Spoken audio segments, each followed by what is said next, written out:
So happy Tuesday morning, everyone, and welcome to another event by the Lethbridge Chamber of Commerce, our Coffee with the Candidate. We're excited about today's event. We get to speak with Sheldon Baychief, who has now put his name forward to run for the mayor. And so this is going to be a great opportunity to get to know Sheldon a bit more. I've read quite a bit of interesting things in the news with your background, and I have some exciting things to ask you because it's very interesting some of the angles that you have taken. Yes. So what we've done in the past is we will let you introduce yourself for as long as you want. I do have some questions, of course, that are chamber related, business kind of focused, and then we will open the floor, of course, to questions. And so if you have questions or if you want to ask anything, please throw them in the chat line, or you can raise your hand and we'll keep track of that. And if you would like to speak, we can definitely get you to unmute, or I can ask questions, whatever you are comfortable with. So I am going to welcome you again, Sheldon, and turn the time over to you. Okay, good morning, everyone. Itamits ka natin. Hoki niksugwa. Niston na kog sikskep pitak. Kit konak sumatsinokwan akuskanat. Good morning, Lethbridge Chamber of Commerce Board, and all of you that have taken the time to join us this morning. First of all, I want to thank Chamber of Commerce Board for inviting me here today to introduce myself and to give you a little bit of background of who I am and some information on my campaign platform. As I mentioned, my name in Blackfoot, and it's different than from my Christian name. My Blackfoot name is Sitsukepitak. What it means is Blackfoot old woman. This name was given to me by my late ceremonial leader and elder, Mr. Peter Wiesel-Moxon Sr. My Christian name is Sheldon Joseph Baychief. I was born in the town of Cardston in the Blood Indian Hospital back in 1960. I was raised predominantly on the Blood Reserve, and I did my schooling at the St. Mary's Roman Catholic Residential School. Yes, I am a boarding school survivor, and the experience that I went through there, I wouldn't want to wish it on anybody else, regardless of who you are. Now, my connection to the city of Lethbridge dates way back, probably to the beginning of this city when it was called Coalbank. My great-grandmother, Awatawaki, white-tailed deer woman, was married to Nicholas Sharon. In 1982, when Nicholas Sharon drowned in the Oman River, did his family's legacy end here with the city of Lethbridge?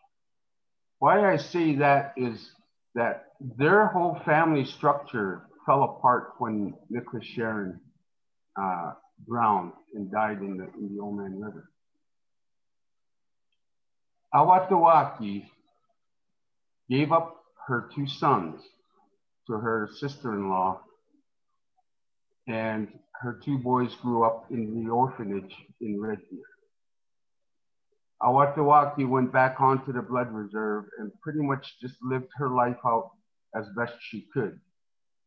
But how I'm connected with the Sharon family is that my great-grandmother had two other boys.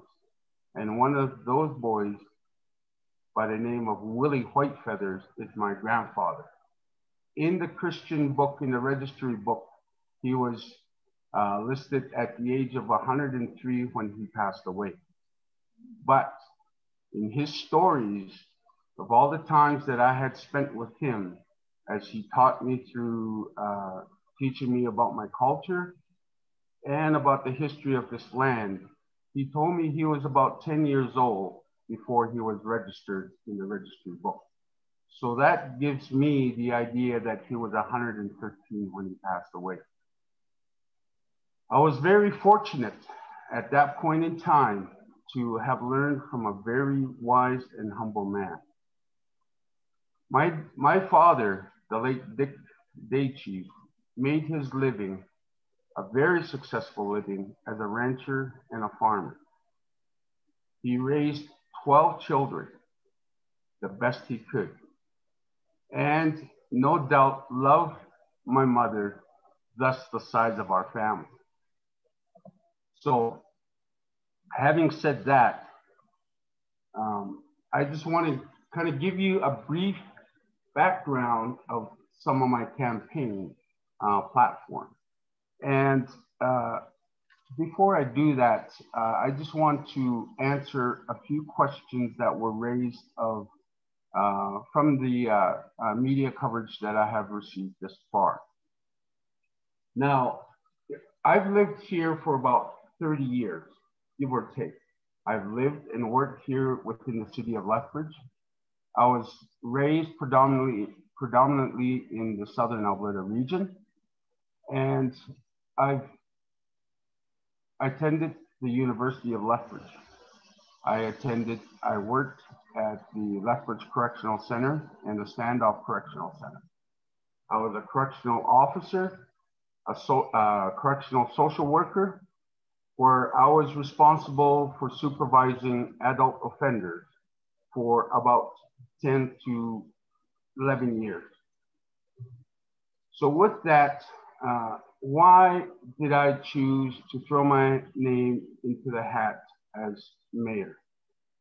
There's many reasons, but one of the reasons is that as a resident, a citizen of Lethbridge, I am very disturbed and very frustrated of what I'm seeing that is happening in our streets today.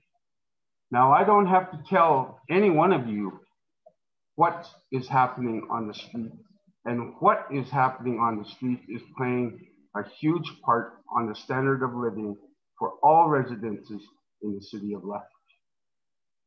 As a resident of Lethbridge, what happens in the Southern Alberta region, good and bad, directly affects my family. And having said that, I want to share a little story about what just happened last Friday night of two very close friends of mine, one who is a small business owner in the downtown core, and one who is a nurse that owns a condominium right downtown. Friday night, both had dinner, and before it got too late, they both decided to walk to one of the ladies' residence, which is about 6 blocks away. During the evening, it wasn't very dark that they started walking. And as they walked, they met a young First Nation woman that was making her way to the Harbor House. When they met and they were walking towards the Harbor House at the corner of the public library and the city hall, they were literally rushed by 3 gentlemen with hoodies and masks. And if those women didn't think on their feet, they would have been seriously hurt. Now, I don't know if you all know about this, and I could be wrong, but we know that there is a steady increase of drug trafficking and homelessness happening on our streets. What you probably don't know is that human trafficking is here, and it's also climbing steadily. Now, with just that one incident, it probably will make you think twice to go for an evening stroll anywhere in the city, because these activities are not concentrated in the downtown core. It's already playing a huge factor in the personal safety and our psyche as residents in this city. even as I am a man that is large enough, that is big enough, that can take care of himself quite well. But I myself am very concerned of my safety when I go out, and I like to walk around in the parks in this neighborhood, you know, on the north side. But I am always conscious of what is around me and who is around me. I didn't have to be that way before. How many of you feel confident to go into the downtown core or even the convenience stores on our main veins of the city to go and feel comfortable to shop for any convenient items, or even to go downtown to the banks during the night at the end of your business day to do a bank deposit? Not many, because I've talked to a lot of people already about it. Now, to answer these questions that came up from the media coverage that I've received thus far, right off the bat, from May 7th article in the Lethbridge Herald, there was 4 questions that were brought to my attention. And one of them was my education, my qualification, and if I ever owned a business or managed a business. Well, to answer the first one, what is my education? It is university level. But as I mentioned, I also was a correctional officer. In my university education, I studied Native American art, Native American studies, education, Aboriginal law, and Canadian law. What are my qualifications to run a municipality?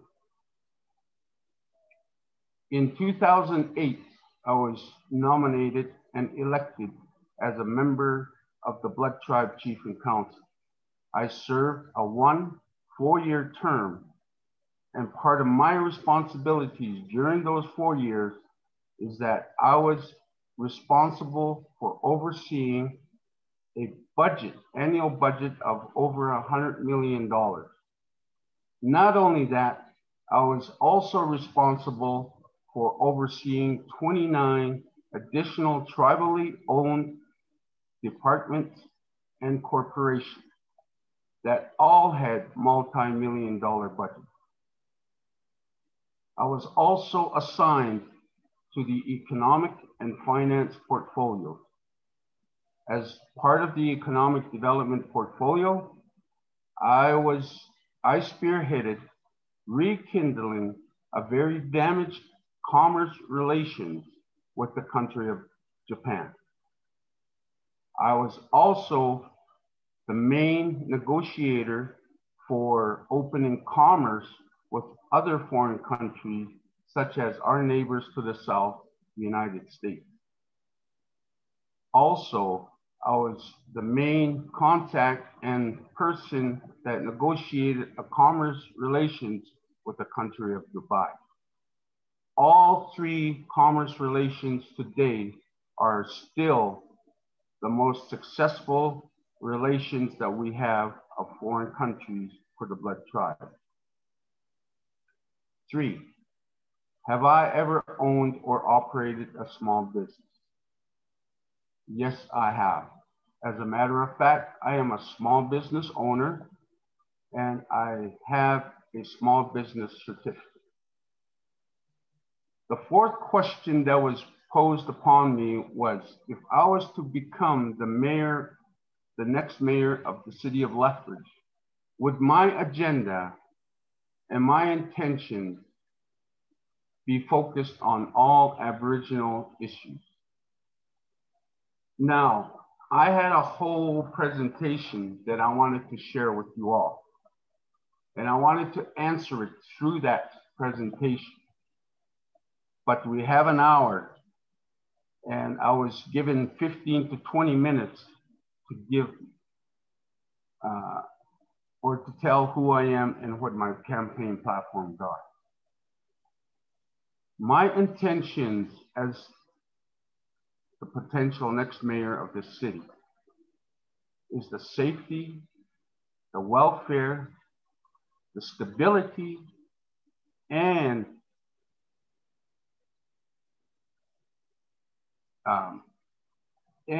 the sustainability of our city. Why I say that is that without those and what we are seeing today, especially through this pandemic, we are seeing a lot of families, a lot of small business owners struggling. As a matter of fact, in our city, we are seeing especially the small business owners struggling, and many are being forced to look at the options of liquidating as we speak. The support that has been given by our city has been very minimal. All while our small business owners are still paying the city's utility bills and have been forced out into the street to form their own patios so that they can operate and continue to serve their customers.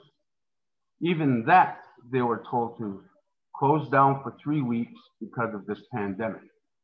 All the while that the big corporations and the malls are still doing business as usual. That concerns me because a lot of those small business owners that are downtown, I have met personally, and some are my friends that I have met and created over the 30 years that I have been here, living here in the city. It concerns me. Not only that, but because, in my opinion, because of the limited interactions of our current city government, that even our city policing service is under heavy scrutiny, where several of our officers are under investigation for some serious misconduct. To me, the downtown core, growing up in this city, was a place of this choice of destination for many people, especially our tourists. Today, that choice of destination is one that if you go downtown, it's like a ghost town. There's nobody down there anymore. We can't even celebrate downtown anymore in the Gulf Park. Why? Because we have turned a blind eye to what is happening and steadily increasing in our city. The homelessness, the drug epidemic, and the transiency of many newcomers that are passing through the street, and many have been stuck in our city with no place else to go. We need to be looking for solutions, practical solutions that are not from the top down. They need to be from the bottom up. As leaders and elected officials, we do not have all the answers. We need our citizens to be involved, and we need to have them tell us what those solutions can and may be. Because they are very concerned about what's going on. Not only that, I believe that as the city of Lethbridge cannot continue to isolate itself to deal with these serious issues, I believe a regional approach is needed. Back in 2006, I was seconded by the chief of the day from my correctional service and my correctional job to become the Blood Tribes Community Liaison Officer. Back in 2004, the Blood Tribe was dubbed the murder capital of Canada. So the chief of the day knew that I was running programs that were focused on community and family violence.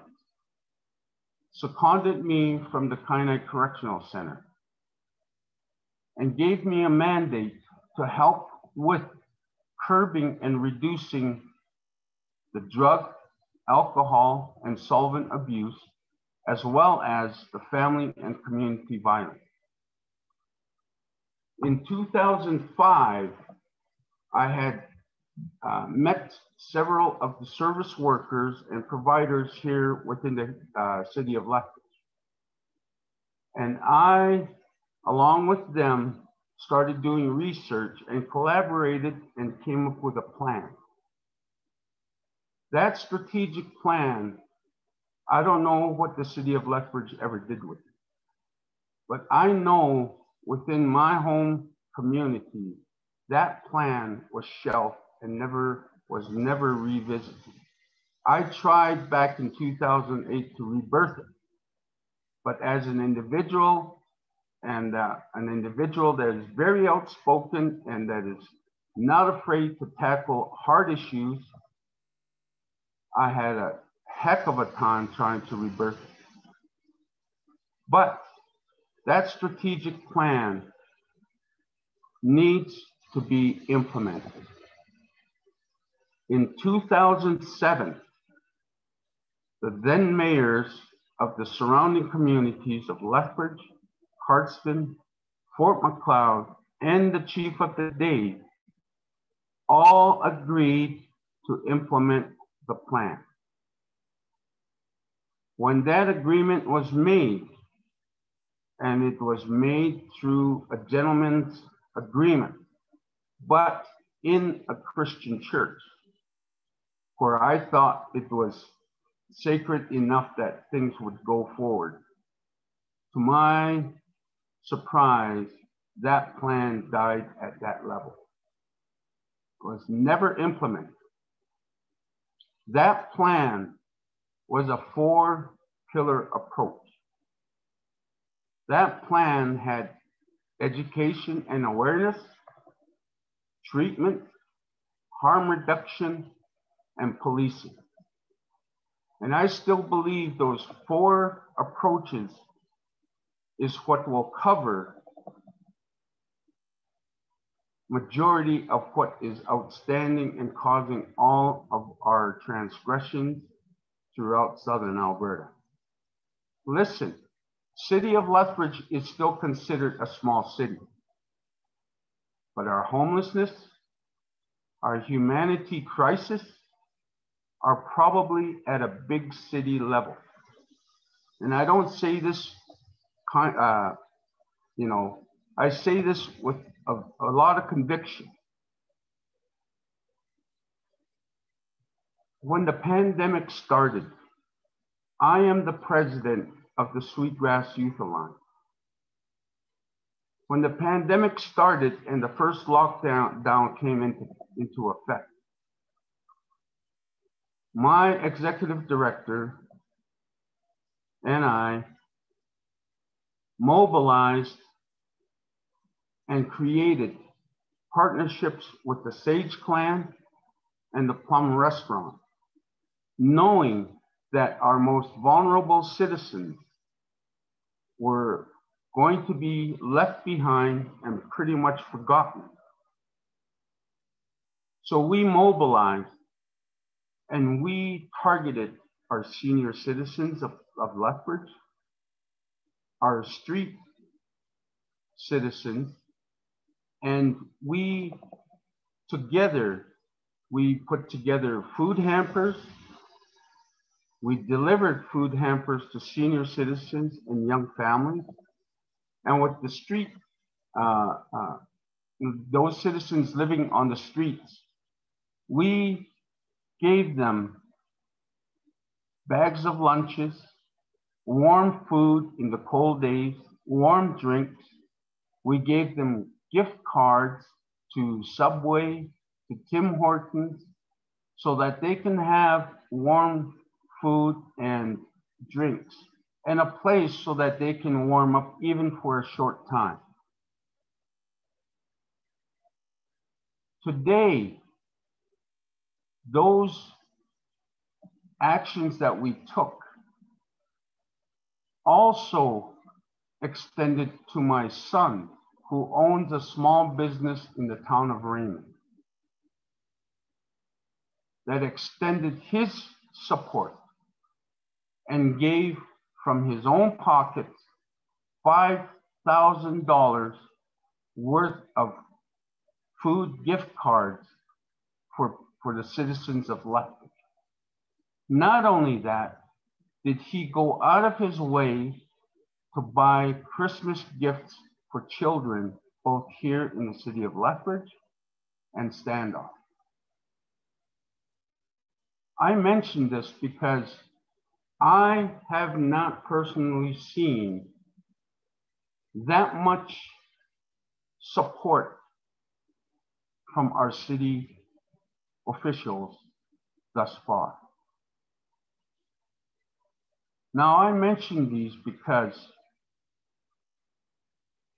if we don't have our city officials planning, supporting, and guiding its citizens, its small business owners, we can do all we can to help ourselves, but there's only a certain amount that we can do. Without the guidance and advice of our city officials, those actions and those ideas that we have for ourselves will not really do too much for us. So having said that, I personally believe that it's time that the city of Lethbridge mobilizes a community action plan that not only will create much needed inclusion, partnerships to tackle our issues within the city of Lethbridge. Not only that, that we should be reaching out to our surrounding communities, our municipalities, other minority groups such as the Hutterite colonies, to come together, not only to put a united front to deal with our societal crisis, but to help stabilize our economy within the Southern Alberta region. So with that, I am going to say this. Right from the get-go, when I formally announced my candidacy for mayorship, I have asked for the help for the city of Lethbridge. I have asked each and encouraged each and every citizen of Lethbridge to mobilize, to come forward, to help curb a lot of these situations that we're seeing in the city of Lethbridge. Because if we don't mobilize now and we wait until October 18th, expecting a new set of council or a new mayor, then I think it'll be too late. Because as we sit back, these situations of the homelessness, the poverty, the drugs, the human trafficking is going to continue to increase. And the safety of our citizens, especially our women and our children and our most vulnerable, is going to increase. And that concerns me very much, and it should to each and every one of you. I know all of this firsthand because I've been downtown. I've been a part of these situations that we are trying to help the people downtown. You go down into the festival street. How many businesses are open in that street alone?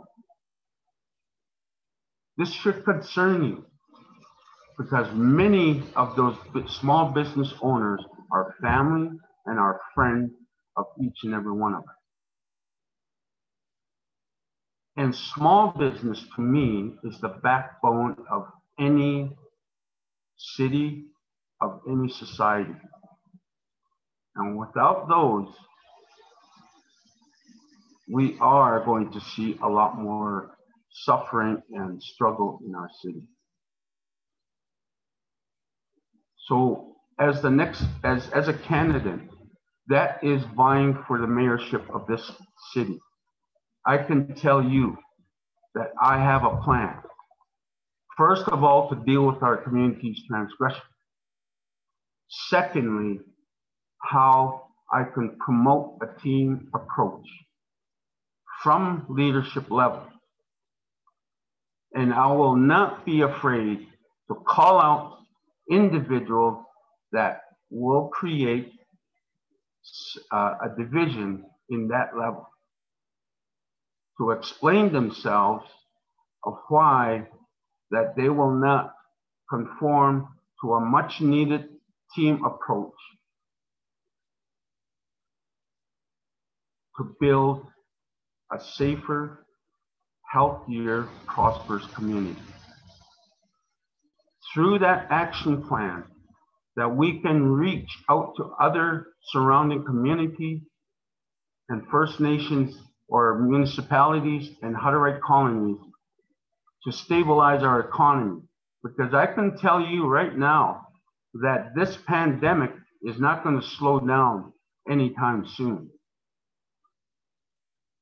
As a matter of fact, as the information that is coming out, there is still increasing COVID cases. There's over 1,600 cases in Ontario and still increasing here in Alberta. So it's not going to decrease and not going to stop at any time soon. It's here to stay. So we need to look at ways that is going to safeguard our citizens and our economy, our welfare and safety. We also have to start opening the door for nibbing the discrimination and racism that is very alive and doing well in our city, especially during this past year, more so that many of us in the past have seen. If that discrimination continues, our city situation is going to increase. If you don't know already, just the community of the Blood Tribe, annually, they have a financial input into our city's economy of over $80 to $100 million. That is a lot of money that comes into this city.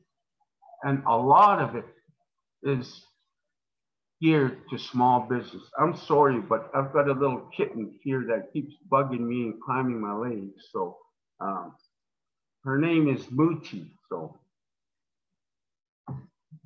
but having said all that, I invite all of you to follow my campaign page on Facebook, Sheldon Daichi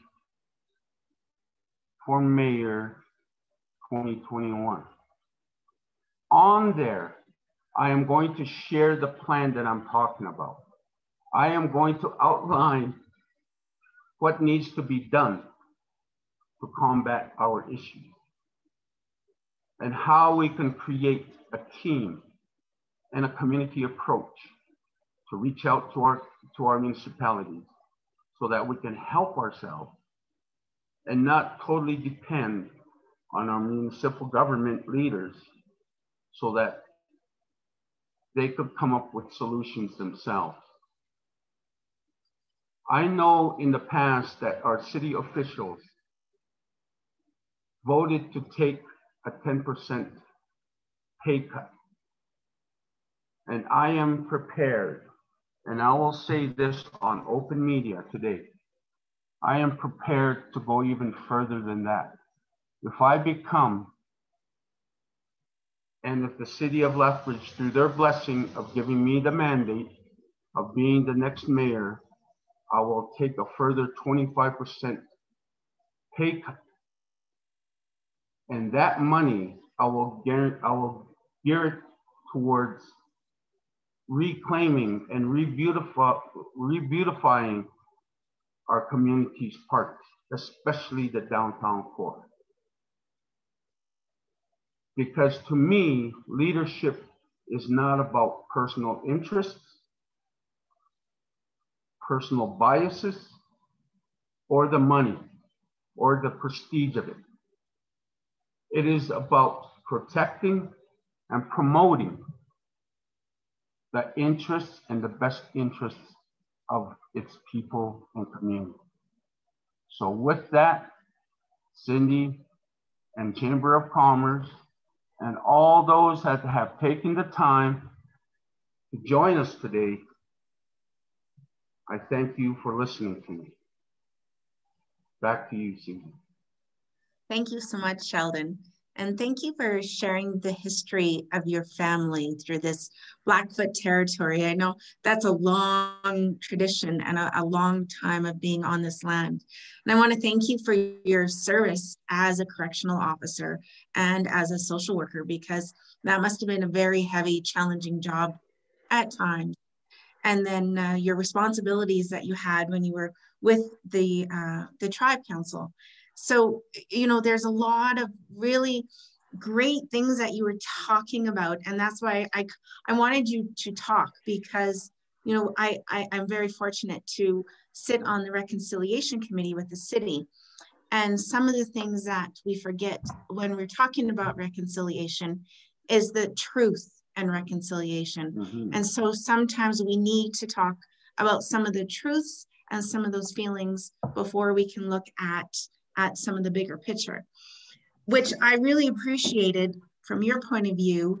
And when you said safety, welfare, sustainability, stability of our city, and that you recognize that it's important for all of us to recognize those different points. So when we're talking about planning and supporting and guiding, and the team approach, you know, we're identifying, you addressed some issues with small business. And, you know, we hear, you know, we have our small business partners, our medium business partners, and then our large business partners, and they're all members of the team. And we at the Chamber, we've been working a lot on how do we attack, or attack isn't maybe the right word, but we're looking at the supportive housing situation and the safety and well-being strategy and some of the work that needs to be done there. So with that said, how do you see teaming with the different levels of business so we understand what their pressure points are, then to help promote economic development in all three of those sectors, but also with all the people that work in those sectors? So what would be maybe 3 of your goals for business? And you could pick, if you want to just talk about small business, you know, feel free to do that. But where do you see growth in that area? I want to start by answering what we can do, or what our municipal leaders can do to encourage our small business owners to continue their forging ahead and continuing their businesses. And one of the things that I would seriously look at as the next mayor is to put forth ideas, supporting ideas such as temporarily reducing property and business tax. That in itself may reduce the rental costs of our small business owners. Not only that, at least looking at some a reduction or forgiveness of utility costs. Because as these small businesses are minimized to their operations and some have basically been closed down, they are still paying, excuse me, Muchi, gotta get away. So we have to look at those ways, how we can support them. Because if they don't pay those expenses that are incurring every day, that they are forced to pay out of their own pockets, not their business expenses, but out of their own pockets just to survive. Now, don't get me wrong. Our city of Lethbridge most recently made a decision to suspend our parking downtown. It's welcome, I'm sure, for the small businesses downtown. But to me, it's a little too late, because those small businesses downtown, like I said, now I'll use Festival Street.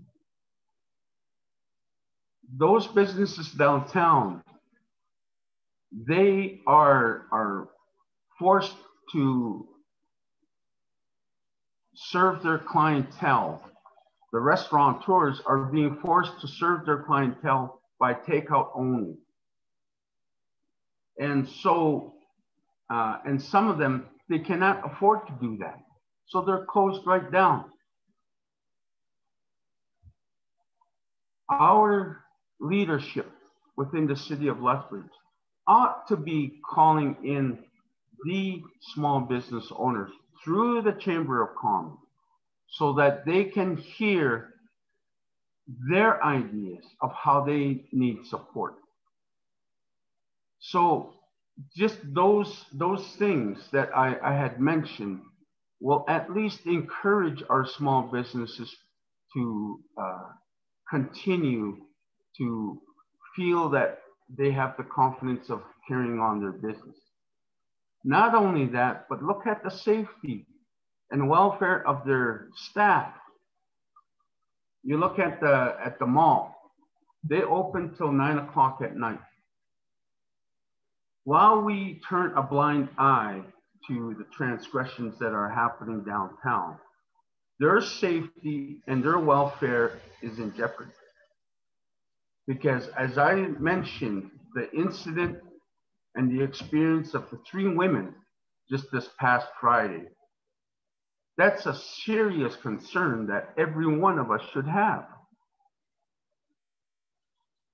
Because those staff members and those business owners within the downtown core or within any strip mall or the large corporations, they have to come out sooner or later. And at times it's late at night. And then you have the overnight people that are restocking those businesses. They have to go to and from their vehicles. Their safety is in question. So we need to step up and provide those safety measures for those people themselves. So to encourage economic development, first of all, should be looking at reducing those challenging issues that are faced with us today. Without that, I can guarantee you that those businesses are going to continue to question their safety of their staff and of themselves. I hope I answered your question. No, you did. And I'm glad that I appreciate that you recognize the issues around safety, because that is, one of the things that we hear quite regularly is how do we keep our business safe? How do we keep our staff safe? And then how do we keep our community safe? So I appreciate that the way you answered that.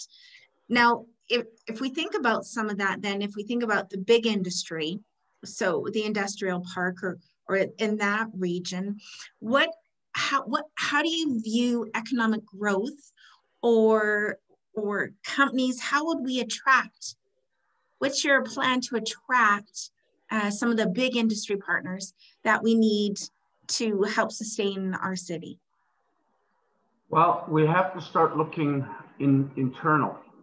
We have our contractors that are forever rebuilding and maintaining our streets, our buildings, and we need to start looking at their bids first and foremost, so that they can sustain their business through these contracts. And the other thing too is, if they are requiring that have trucking businesses, we need to promote them with our surrounding municipalities, with our homesteaders, our ranchers, our farmers, our so that we can be the hub of transportation. So there are a number of ways that we can look internally, and we don't have to look elsewhere to have a contractor coming in, regardless of how big they are. You look at, let's say Volker Steven, that come in and they will do maybe maintenance on the highways. But we have paving crews and businesses like the call strips that can do the very same things.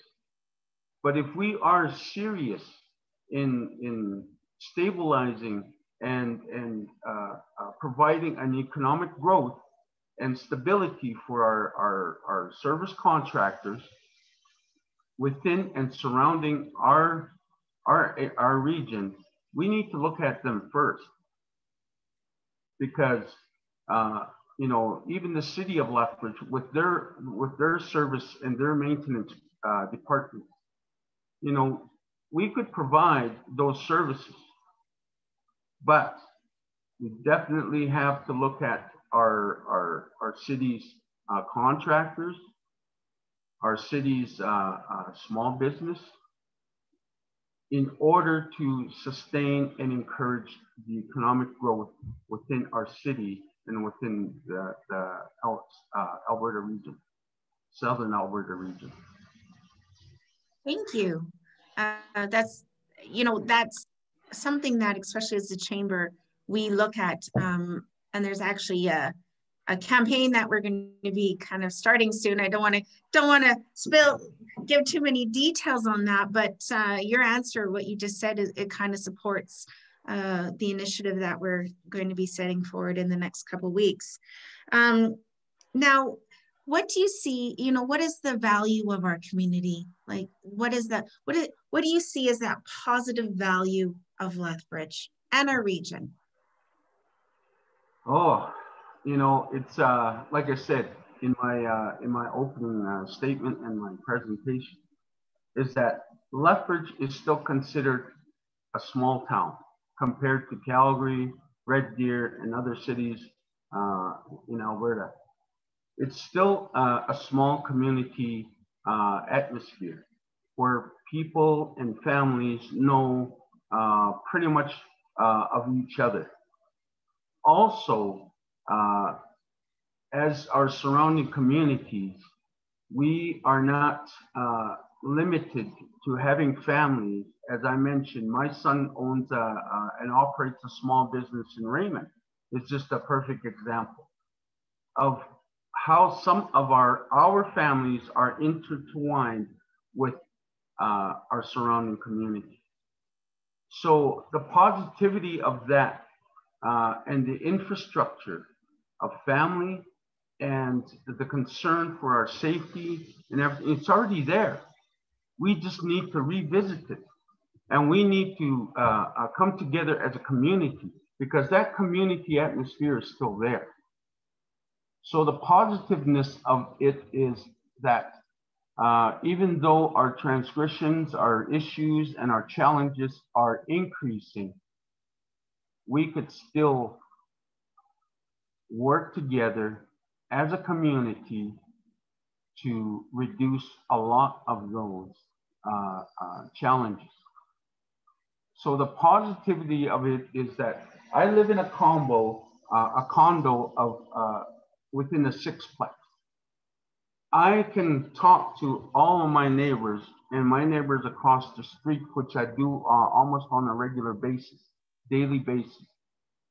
And they're still welcoming, and they're still open to you know, feeling safe to converse with me.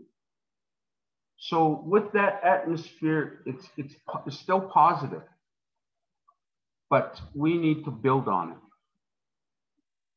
The positive aspect of our economy right now, our small businesses, they're still there, but we need to support them.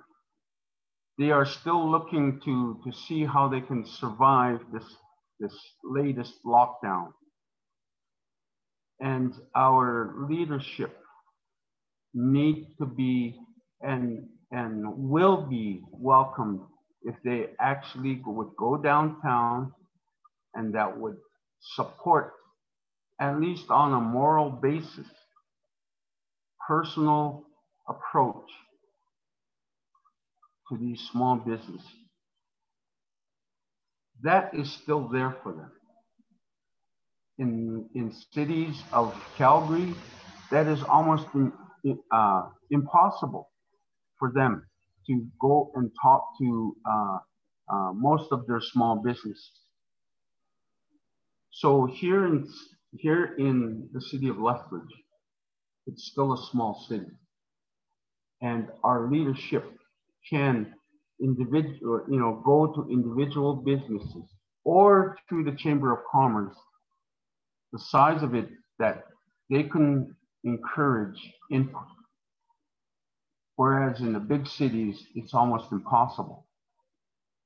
We could also create initiatives that are of a personal approach, rather than the approach of assigning duties to various senior officers that bigger cities have. Not only that, is that the city is small enough that we can reach out to Fort McLeod, Coaldale, Colehurst. They're right there, right beside us. And this city of Lethbridge, I know, can increase its welcoming to all of those municipalities and to the First Nations community. That's one thing I really appreciated about reading the articles regarding you running and your why is, the knowledge that we can't necessarily self-isolate as how we have been, and that looking to some of like the Coaldales, the Colehurst, like our region of support, even, like you said, with your son out in Raymond, that has reach even in effect here in Lethbridge. And I want to thank you for today, because one of the things you said was, now, not later. And that's really important, because that's one reason we decided to start doing these Coffee with the Candidates now, early in the year, rather than waiting till August or September, just before, the election. Let's start having these conversations now, because there's so many important issues to be addressed and looked at. So, thank you for being, one of the candidates that was, you're our third one that we've had the opportunity to do this with. And so I appreciate you being involved in the now part of this. So thank you very much. We have we have about 3 minutes left or so. Is there anything else, any final thoughts or anything you'd like to share to end this conversation? Well, again, I just want to encourage the citizens of Lethbridge to be proactive and seriously looking at some of our issues of the past and currently, to be proactive and to consciously get away from that stagnant attitude of the blame game, not to look at the city as just a two-culture city, because it isn't. It's been over a decade that this city has become a multi-cultural city. And everything and everyone that's within the city is most important to be looked at as an opportunity for all of us to work together, to build our city together, and to start pushing and leaning on our current leaders to do more by phoning them, emailing them, whatever. Also, that to listen, do your due diligence and listen to your candidates that are going to be running for this year's election.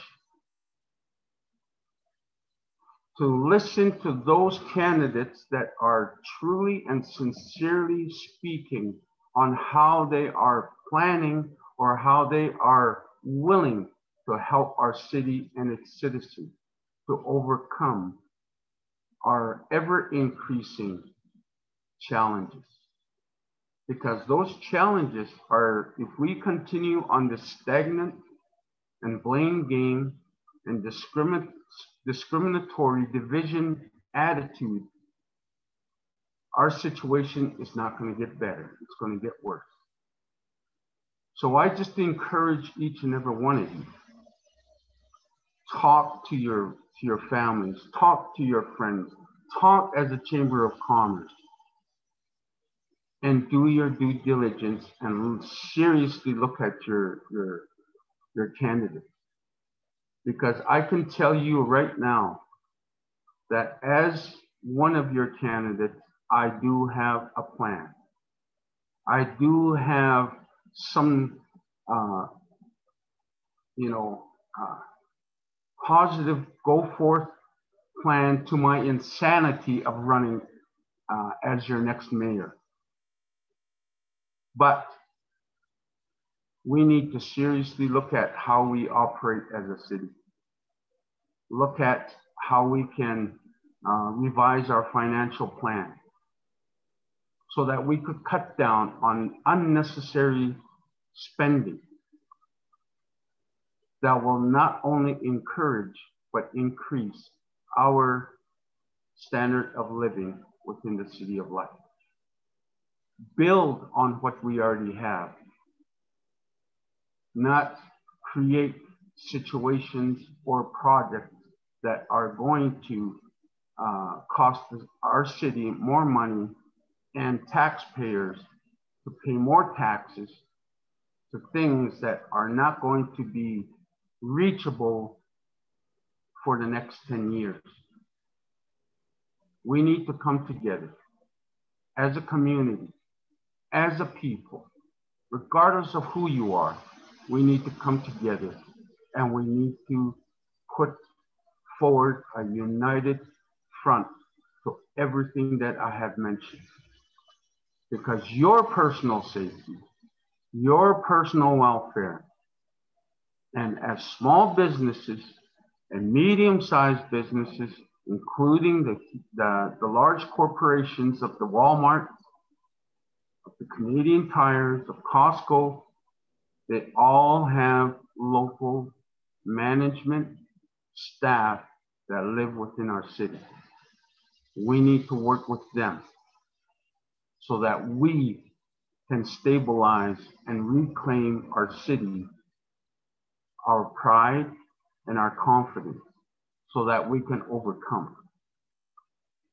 So I want to thank you again, Chamber of Commerce, for giving me this opportunity to formally introduce myself and to give you some idea of my platform and my intention for vying to be your next mayor.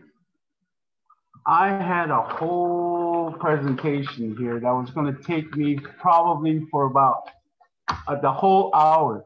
So I wasn't sure, but as I was taught, be overly prepared than being underprepared. So with that, with what's happening around our world is going to affect us and does affect us. So again, I want to thank you for giving me this opportunity. Absolutely. It was our pleasure. And thank you for accepting our invitation. And, you know, there's wonderful comments, people thanking you for your time. And, you know, that's what we are here for, is to create conversation.